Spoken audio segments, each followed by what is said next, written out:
Hello, everyone. Welcome. I'm Mel Hauser. I use she, they pronouns. I'm the executive director of All Brains Belong. Welcome to Brain Club. Let me share screen and get us oriented to our conversation.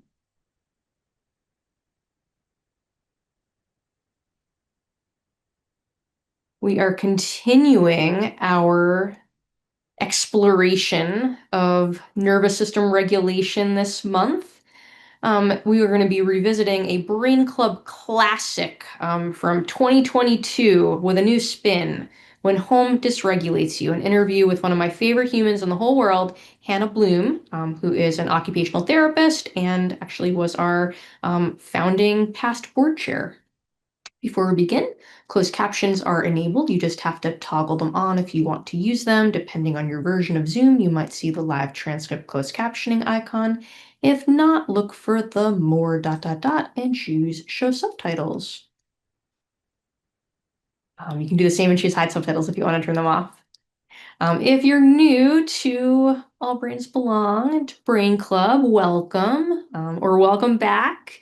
We are here to support the health and belonging of people with all types of brains, and Brain Club is one of the ways that we do that. So you are invited to be part of what we're doing here through your participation in Brain Club.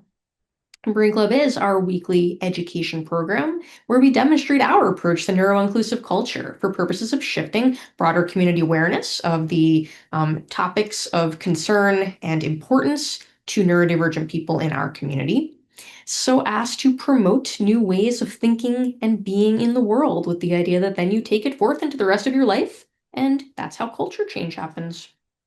Everyone is welcome at Brain Club. Brain Club is for neurodivergent people, people who support neurodivergent people, people who are exploring their neuro-identity, and anyone with any type of brain who wants to learn about neuro-inclusive culture. This is a place where we're providing education. It's not for medical advice or addressing personal questions. It's a way to provide better understanding of some types of neurodivergent experiences through the stories of our guest presenters and guest speakers and book chats. For many, this is a way to feel less alone. It's also a place where we do criticize systems that make it difficult for people to get their needs met, and we bright spot alternatives. That's my visual support to make sure I can see the chat. Hi, Alvar. Oh, hi, Lizzie, you're here. Great. Speaking of the chat, you are welcome to use the chat while we watch our pre-recorded interview. We just ask that you use the big box as opposed to the reply threads, which make the chat bounce up and down, and then it's really hard for me to read it and respond to it. So thank you for using the big box. There are multiple right ways to participate. You can have your video on or off. Even when it's on, we don't expect anything of you. Feel free to do what needs doing. And there's no pressure to interact. Observation is a valid form of participation at Brain Club and all our programs. We invite you to listen, to learn, to observe what a neuro-inclusive space can look like. You may pick up some new words and concepts. Lizzie, I think that probably this episode exists in the digital resource library, if you can drop that one, if it's one of the ones that has a glossary. Otherwise, if anybody is exposed to a new word that you're like, what's that? Just throw it in the chat and we do our best to proactively jargon bust, but if we miss one, feel free to ask. If it's your first time at Brain Club, keep coming back. It might take a couple times to get the flow down. Lizzie's going to put some frequently asked questions into the chat. Announcements. First, as always, thank you to all of our Brain Club supporters who make it possible for us to be here week after week, providing education and community building. Last week, we dropped a new episode of Brain Club, the podcast. Twice a month on the second and fourth Friday mornings, we have new episodes of Brain Club, the podcast, where we transform old Brain Club episodes with some commentary.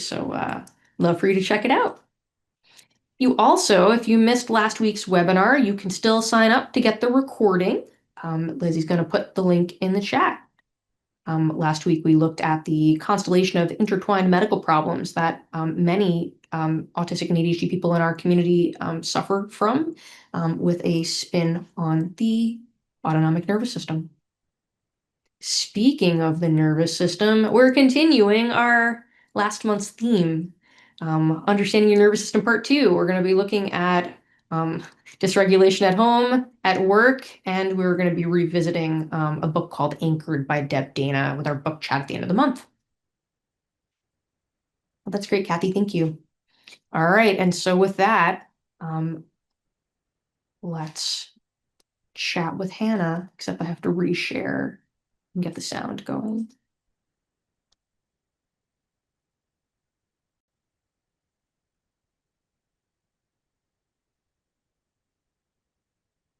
Late start, sorry about that. But everyone flips their lid. And that happens because when things in our environment trigger our limbic system, and using the analogy from The Whole Brain Child by Dr. Dan Siegel and Dr. Tina Payne-Bryson of upstairs brain and downstairs brain, when downstairs brain is triggered, and we don't get to pick when that happens, it's because we're not feeling safe. And when downstairs brain is triggered, we don't have full access anyway to upstairs brain. And so we don't get to necessarily make choices. Downstairs brain calls the shots most of the time.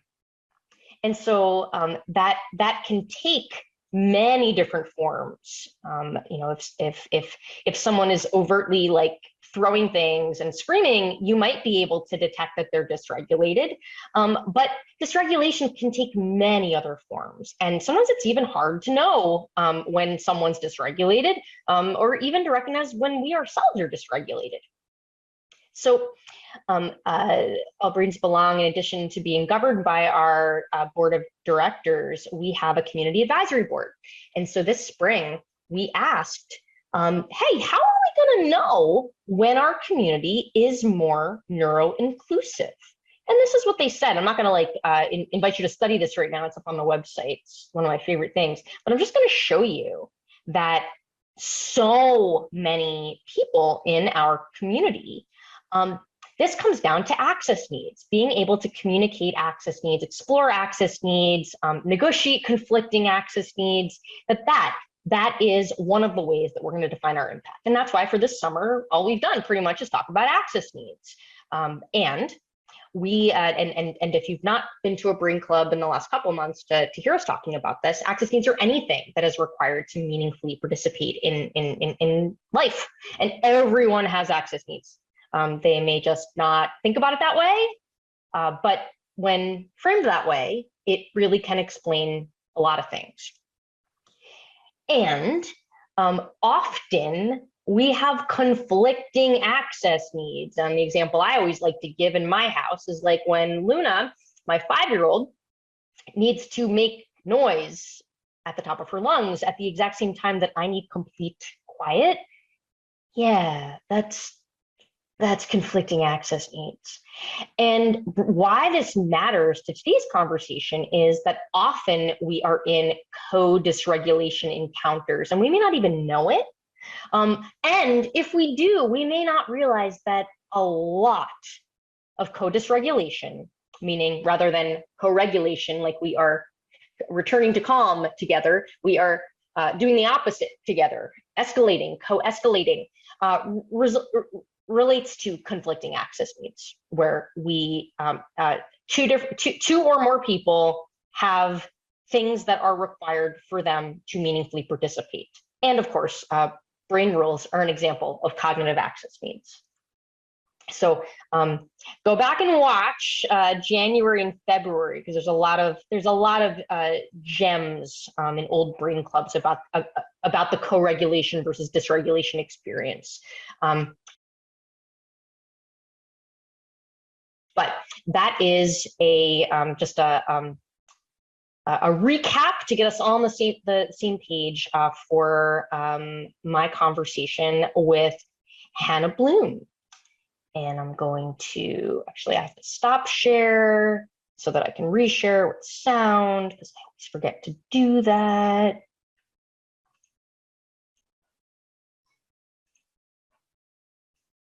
We were talking yesterday about how a lot of people think that there's like a set of things to do, and that's going to make their family environments and their relationships feel better. Like that there would be like some strategies top down, but that doesn't really play out. Right. Yeah, that there's some prescription of how to exist that creates this end goal. Right. Right. Doesn't exist. It does not exist. And I think that I know as a parent, just as a human, like I am so rarely regulated. And when I am regulated or when I am distracted enough, like I'll give you an example. Okay, so typically when it's time to leave the house, I'm like, Luna, I want you to leave the house. Let's go leave the house. Luna's limbic system's like, yeah, no, it's not right. Like, no. And it's not like, it's not volitional. It's automatic, involuntary. It is not safe when someone is inducing me to comply. Right. And this week, when it was time to leave, I was on the phone with my colleague and I opened the door and I was like, Luna, I'm going to be leaving for the thing. I thought you might want to get dressed. Mm-hmm. And then I went back to the phone call and I like, my energy was like not directed at her. Right. And she was like, bring me my clothes. So I grabbed the clothes, I put them in and I said, and she's like watching a screen and I was like, you might want to put them on. And then I was like distracted again, back to the call. And then 10 minutes later, I go back in, dressed. She's freaking dressed. This has never happened in the history of my life. Yep. Yeah. So you removed any time constraint because it wasn't, I'm leaving. Are you coming? We're going. I'm leaving, which is like time constraint now. This is happening. And you removed pressure of your presence and energy by being in a different mental space, right? Right. And the time thing was not actually removed. I talked about time. I knew about time kind of, although I don't really experience time. So like energetically, time was not part of my mental space. It was more so the latter. It was more so like my energy was diffused by paying attention to something else. And that contributed to us. I think it contributed to a sense of safety. Mm-hmm. Yeah, well, and a sense of safety in a removal of not being able to meet an expectation. Yes. Yeah. So the fear or the fight or the limbic response to an expectation being put. Am I going to be able to meet this expectation? I don't know. So maybe I'm going to say no right away. I don't want to meet your expectations, so I'm going to say no right away. I don't understand. Yeah, I'm not. Your expectations feel unsafe to me. Yeah. Yeah. So I shut them down because that's what my little limbic system is supposed to do. Unsafe. I actually did not have expectations. I didn't have enough cortex to have expectations. Yeah. Yep. Yeah. So sometimes we remove expectation of transition by adding like a speaker story, and then the speaker travels with you. So like there's an audio, a podcast or an audiobook that we're listening to, and it just kind of gets turned on. And this is like, then I'm helping Isaac get dressed and I'm right there with him and we're listening. And then the speakers just move into the car and we're going to follow it because that's what we want is the story. That's amazing. And it's not like a gimmick. It's like the lens. It's almost like reframing the lens. Like if the primary goal is to do the thing, it will fail because it will feel unsafe. Yeah. The primary goal is a safe experience. Is a safe experience. And the primary goal is an on-time arrival for my need. So I know my need, but limbically, I can maintain a calm in relationship.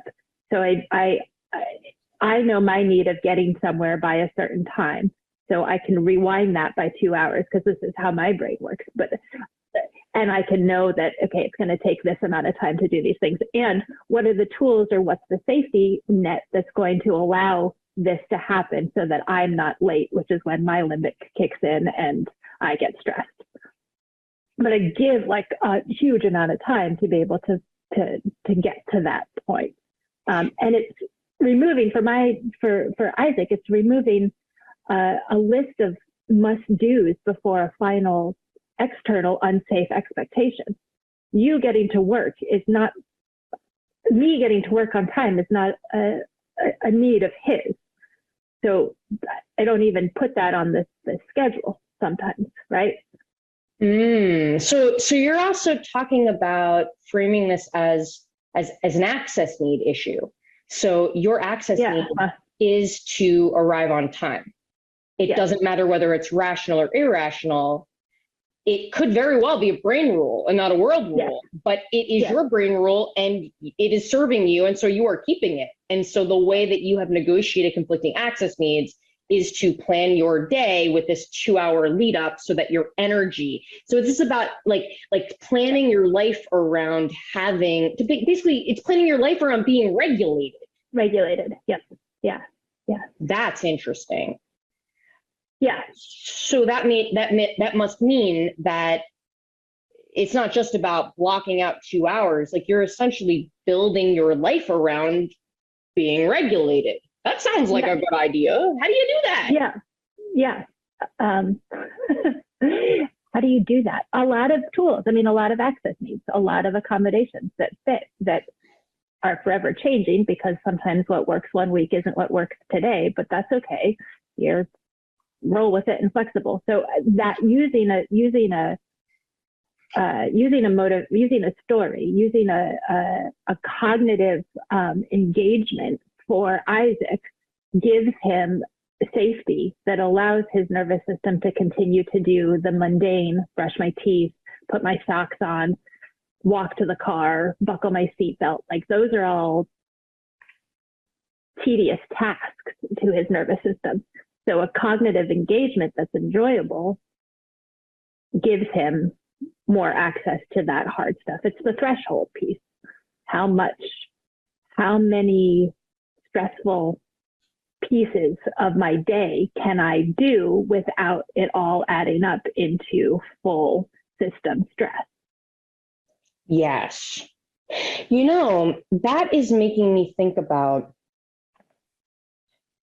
cognitive regulation, because just as you're saying that Isaac's cortex is engaged with the story and following along it, that reminds me of Luna today when we were leaving for school. Luna entered character. Luna was the ground critter, and everything we did was about the ground critter doing the thing. That made it more accessible because Luna was using her cortical strategies to make her feel more safe. And so by interacting with ground critter, I had no, it actually like shifted my expectation, because I'm like, we're in a mode where she's crawling on the floor and rolling around in the dirt, and it's 7:50 a.m. and it's 36 degrees and we're rolling around in the dirt, and like I'm going to engage in that. I'm going to cortically enter that space, and like it made me shift out of expectation, because part of me was like, all right, I'm with the ground critter. We may be late to school because I am in this different space now. And because I'm using, and we all have different self-regulation strategies. One of mine is the mantra of safety and connection is primary. And so there is arriving 10 minutes earlier to school is not actually going to be worth it to me. Even my cortex, when I like do risk benefit calculations, anything that can come from my being like, we got to do the thing, it's never worth it because of that cortical strategy of like regulation and safety, connection and safety is primary. Yep. Yeah.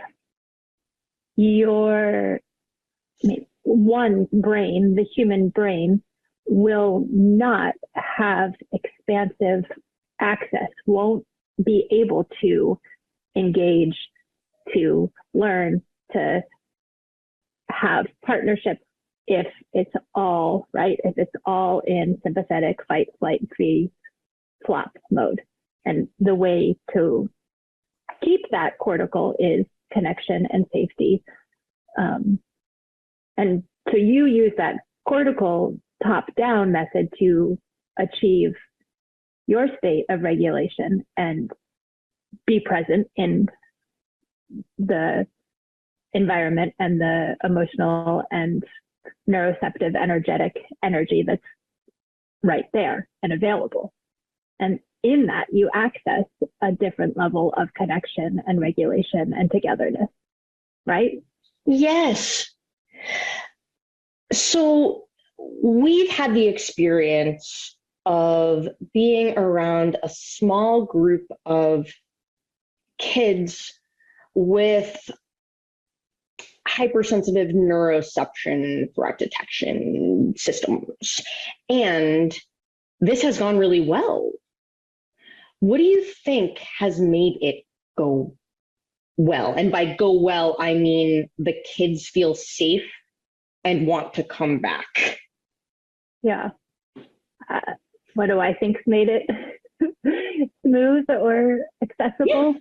Other than you being there, because like you are a magical human. We are, not only have we had the privilege of being with kids with heightened neuroception, but we have a group of adults with them, caregivers, parents, loved ones who are very neuroceptive and aware of energy. And I think setting us all up as a group of big people in trust and connection, and going on 3 years of connection and collaboration, building that as a safe place, these little humans are walking into what is already very accepting and open and valued space. So I think the energy for sure in that space is huge. You help me regulate, I help you regulate. The other big people in the space equally help all of us regulate. Leah and I had the conversation when we first started working together. Leah's another one of the big people in this space. Like, for her to understand my nervous system, when I start to get really flighty and kind of hyper and like I have a lot of things to say and I may be like running all over the place, please, Leah, just give me this like, down here, Hannah. And she is so solid, and she is so much that grounding force. Like, even just working with her for the last 3 weeks, I've been able to be like, all right, I can get hyper and I can get flighty, and that's a part of who I am. And that's a part of, I will play tag and run in circles because that's great for my nervous system. And then when I sit down and I get a drink of water and I feel Leah's energy, I'm like, and I'm back here. And this is a good solid space for me to be observant and be a draw to the nervous systems that are still really high energy. Yes. The other thing that you do and that Leah does, and that I work hard to cortically get myself to follow your lead on this, is that I don't have an expectation of what play looks like in that space. Right. And energetically, these sweet little limbic systems, they feel not just energy and angst, but they feel expectation. They know when someone is expecting them to do the thing. This like invisible external demand to fit in or like otherwise do the thing. Yeah. Because of who we all are, we actually like don't expect them to do the thing, and they don't expect each other to do the thing. Right. Yeah, absolutely. And that's a lot of rewiring social construct in our own neurology, our own narrative of what the world is. It's definitely a new space of being the therapist, being the occupational therapist on the team. Like, I'm not showing up with my agenda and my whiteboard and all my systems of we're going to do a regulating sensory piece, and then we're going to do a social exchange piece, and then we're going to do a regulating sensory piece. Like, I had a whole formula 10 years ago that I was stuck, that was a brain rule. And to liberate that from my expectations gives this authentic engagement space for the little people that I'm working with that can come into connection and engagement and self-actualization in the path that fits their nervous system and their brain, not that fits our socialized expectation of when you graduate from therapy, you will have learned, right? So that's been it's just been unlearning brain rules, but it's also been noticing where the good stuff is, noticing where the joy is and where the really sweet connections are, and where those little places of like, just you feel it. You're like, oh, this is it. This is worth holding on to. I want more of this. And noticing those times that came up, they of course were always when the child or the student, when the kid, when my child felt the safest, right? And so they would come into that as looking for acceptance, connection, who I am, I'm showing up as me, totally different. And it was never in any prescription. It was never in anything that I would show up and be like, and at this point we will have a self-actualized, connection. I wonder if many people, because of their lived experience of feeling unsafe by the social constructs in their own lives, that limbic response, even in remembering, because trauma stays in your body, right? So like you enter a space like a play group and your kid does a thing, and energetically, whether real or imagined, the energy of like, there's gonna be judgment on my kid, judgment on me, and like, even though nothing happened, the energy that goes out into, ooh, unsafe, then they feel that energy of like, ooh, unsafe, and then chaos. What do you do in that moment to be to return to a place of, I'm gonna let go of that? How do you, so I like, for me, and this is the practice. And so, I mean, this is also the good question about what it means for the family too. So for me in the family, the way that I return to regulation, the way that I can bring my nervous system back into reading other people's attunement, reading other people's nervous system, instead of being overwhelmed by my own,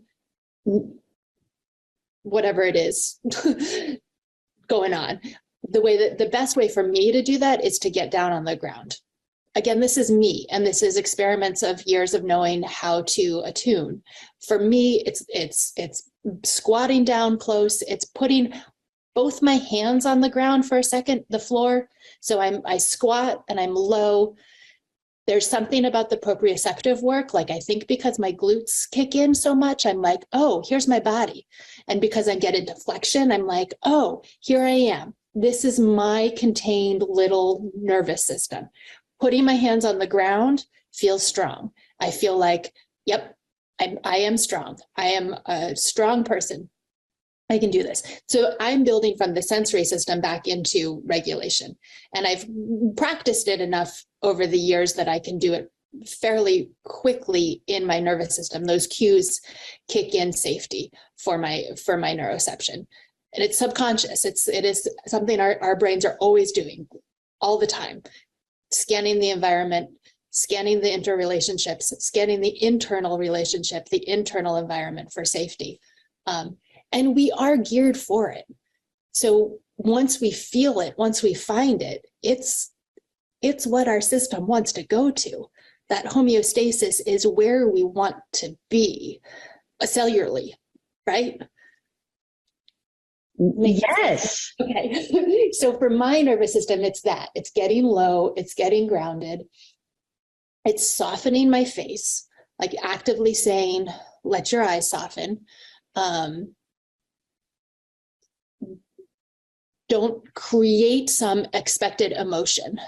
So that that shame, fear response might create this expected oh, I'm okay, right? Everything's fine. Can you tell this isn't really a smile? But it's what we do because it's what we've been socialized to do. So actively neutralizing, softening my face. And then something about the environment for me usually helps. Find the horizon, look at a tree root, some sort of cue to me that's there's no saber-toothed tiger here. There's no gaping hole that's going to suck you into the hot molten lava of the middle of the earth. This is solid ground.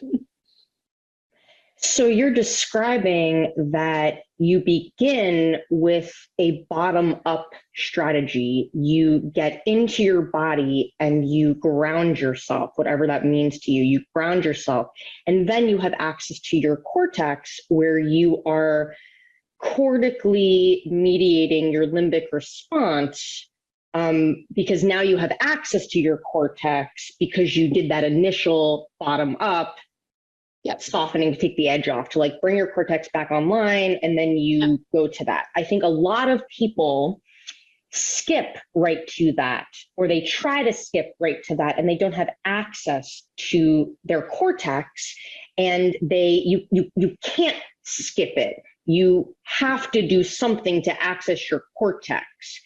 Yep. And there's an element of when you're in the thick of it, even if you're already screaming and actively flipping your lid, you don't have access to the impulse control to stop. You may not even be able to metacognitively zoom out and watch yourself. You just don't have access to that. So it's really just it's happening. Get to the ground if that's how you ground. Something in your body. Yep. Yeah. Yeah. And it's experimental for a while. It's trial and error to figure out what your physical somatosensory system responds to. And then once that's a cue of safety for your physical sensory being, it grows, it gets stronger. And sometimes maybe it needs tweaking, when my knees can't squat anymore, and hopefully not for another 20 years, I'll have to figure something else out. Right.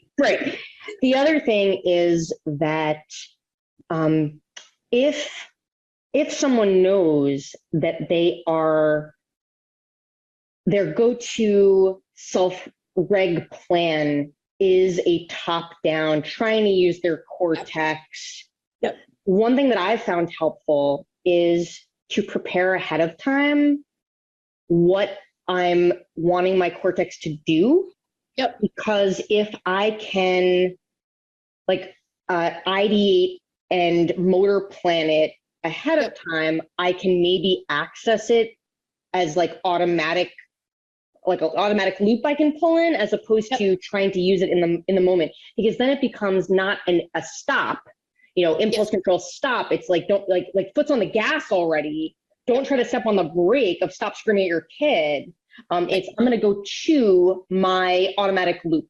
And so for me, that is the I said before, the mantra of the relationship the relationship is primary, like whatever that, like a thought I can try, even if I don't have full access to my cortex, that I can try that. I mean, it doesn't work maybe, but like it might No. work a lot better than like I'm gonna talk myself out of how this is okay. Right. Well, I mean, and this is also gets to some of the cores of like there's the unnumberable amounts of different brains. You think, when we've talked about this, you think in specific word patterns always. Your directions are in go left at and 2 stoplights then. So your brain does everything in that language space. And I do not. I do pictures, and I know which rock is at the driveway that I want to drive into, not where it is on the street in words ways. So I think that's also just a self-awareness piece of what works for your brain, and language works for yours. I feel so seen right now. I mean, the language doesn't work great in my brain. So to start to do like an internal talk in the midst of feeling really dysregulated is just like, oh, that would be too much work. Yeah. And so it begins with self-awareness of like what actually calms you. Right. And maybe even developing an awareness of like your go-to patterns of how you negotiate life, even when you're like generally regulated enough. Yeah. No, absolutely. Which then, I mean, gives you that base of being able to have the space for your family to feel safe and heard and seen. Because I mean, the goal is acceptance and connection for all of us, and that requires me also having that grace and acceptance of like, I understand myself sometimes. That seems like a great stopping point. Yeah. Thank you. Sometimes.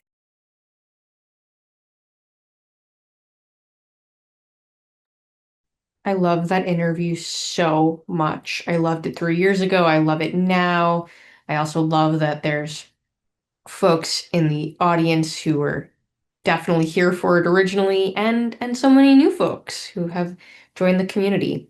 I also just like want to name that sometimes the hardest place to feel regulated is the place that is supposed to feel like home. And so I think the point of that conversation to me was that we start naming our patterns and, offering ourselves and other people cues of safety. We create space for something different. So thank you so much to Hannah Bloom and my favorite people in the whole world for sharing what this unlearning process can look like and how it opens the door to deeper connection.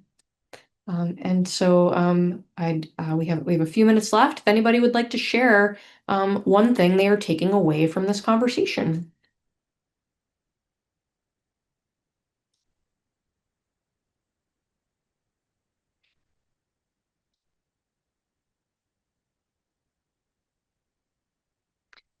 Sierra says, I'm continually amazed at the unlimited variety of ways brains work. It's such a cool thing once you take away the same of one right way to be. Sorry, that should be take away the shame of one right way to be. I did not that realize makes more you made a sense. I was typo like, there. I think I just lost the ability to read. I don't know, but okay. Great, Nope, I lost the ability to type. awesome. But yeah, it's such a cool and amazing thing, and I